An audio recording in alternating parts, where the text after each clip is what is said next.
Good morning, I'm Jeff. I'm a Sewer Tech Northwest. Today we're at property address 3393 Tempest Drive here in Lake Oswego. We're located inside the crawl space. We have a 3-inch ABS cleanout here as our point of access. I'm going to insert the camera and check the overall condition and serviceability of the sanitary sewer line. We've been running water all morning here. We do have it turned off as I'm concerned about water kind of diverting and coming out of the cleanout here, so we'll only turn that on if we absolutely have to. Anyway, here we go.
Alright, the line transitions here at 62 feet over to 6-inch concrete. It looks like, and you kind of look down at the bottom here, just past the transition, there's some strands poking up there. It does look like there's a root intrusion here at 62 feet.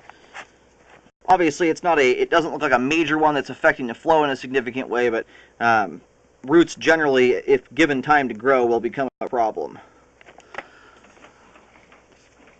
They can block the line up and physically just destroy the line. They can tear it apart. And we got some more roots right here as well. You can see the strands.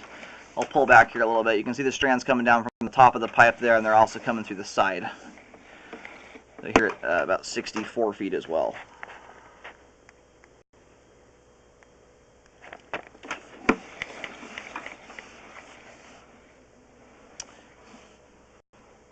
And then right here, it looks like we have reached the terminus of the line, 68 feet out. Now I'm going to do locates, figure out where the line terminates at.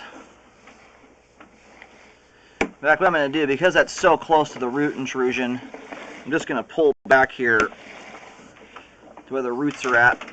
I'm going to mark basically smack dab in the middle of the two root intrusions right here at about 64 feet. So at 60, it's really 62 to 60. Closer to 63 feet where the first root is, and then just after it is another one. So just the roots basically at the transition from ABS to concrete, and then the joint right after it have roots. From this point forward, I did not see any root intrusions. And the line is draining nicely. We've got good flow all the way out to 68 feet there where it appears the line terminates. I'm going to go locate and see if we're out in the street or where the line's headed to. But anyway, I would recommend a repair here. I'll mark this with a white X. I'll mention the depth and location of it here in just a bit after I go locate it. But the line is currently functioning great, as the roots have not affected the flow yet. But the roots there that are just in front of the camera look like they're almost penetrating straight through the sidewall of the pipe, which means there's probably a crack or something there in the line too, not just coming through the joint. Alright, so I was able to locate the camera head successfully. If you're standing in the street looking at the face of the home, the line comes out off to the right of the doorway underneath the flat part of the deck, not where the stairs are at, but anyway, just to the right of the doorway. It comes out under the decking there, and then angles over towards the front right corner of the property. The line actually hits what looks like it's either an easement or party line or something like that. That's what that Y connection is. That's between this property and the property to the right. So we'll push back out here for just a second, but I did locate and mark this spot. This is only about 1, maybe 2 feet away from a large tree, and most likely to dig here, you'd probably end up cutting into the root ball and killing the tree. So because the pipe itself is actually in pretty good shape, the joints aren't pulled apart or anything, and there's still nice flow through here. So I would recommend doing a trenchless repair by doing a pipe liner. And you don't have to kill off the tree by digging down there, as long as you want to keep the tree and everything. We'll push past this, and then from this point it's going to head out to the main lateral in the street. And you'd have to check with the city as to how responsibility is divvied up with this portion of the line. A lot of times, once the pipe hits that Y connection, that's where the homeowner's responsibility ends. And then right here at 83 feet, we've reached the main. And this is the main out on Tempest Drive. I'm going to go ahead and reel back here. We do have a little bit of standing water just after the Y connection, but that's generally going to be the city's responsibility, and it's not affecting the flow anyway. It's quite minor, and there's almost no debris there. It's a very minor belly.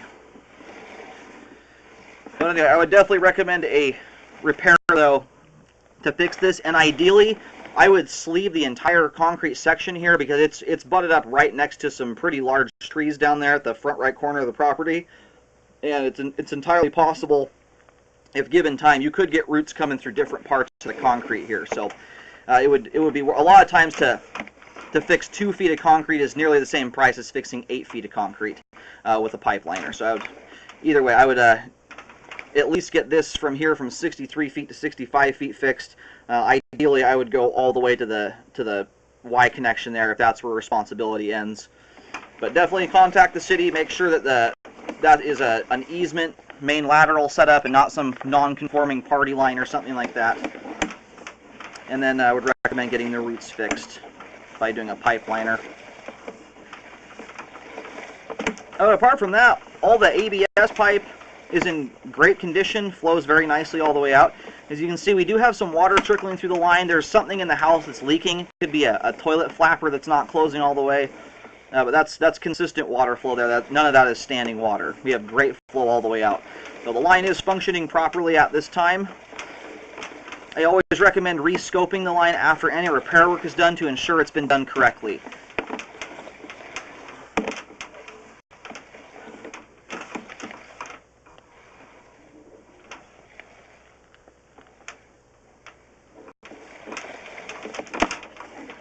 And this right here is the exterior cleanout coming into the top of the pipe, and that is underneath the front decking. I would recommend having a hatch cut there so you can access that. If you had to drain clean the line, it would be very, very difficult. And when you do a pipe liner, generally you need access to the cleanout, so you may actually have to open the line up either way, or open up the decking there.